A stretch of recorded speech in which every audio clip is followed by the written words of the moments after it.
السلام عليكم. كيف الحال؟ طيبين إن شاء الله بخير.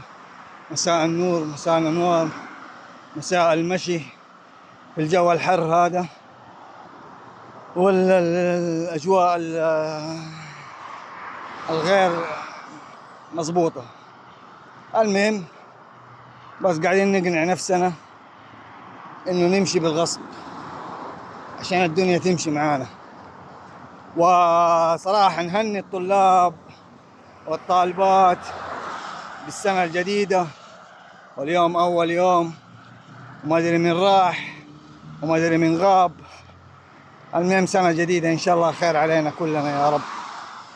وأقول لكم نستاهل الخير إن شاء الله بوجود الأشياء الجميلة اللي جاية إن شاء الله في مستقبلنا ومستقبل أولادنا. وكل ما الواحد كافح وتعب كل ما لقي إن شاء الله قدامه النجاح. وأهم شيء يكون إيمانه بالله قوي في أي شيء يسويه أيا كان. فإحنا إن شاء الله بإذن الله نتعب لنفسنا ولأولادنا، إن شاء الله نلقى الخير قدام بإذن الله لتعبنا هذا. لا أحد يقول لك أنا تعبت وأنا ما أدري إيش. أتعب إيه عادي، ما في مشكلة.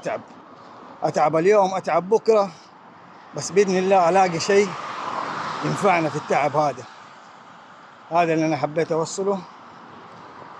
وطبعا السنة هذه سنة إن شاء الله بإذن الله تكون الجميع حلوة، لأنه أحب أذكركم إلين بعد الحج الدراسة. الله يعينكم ويعيننا معاكم.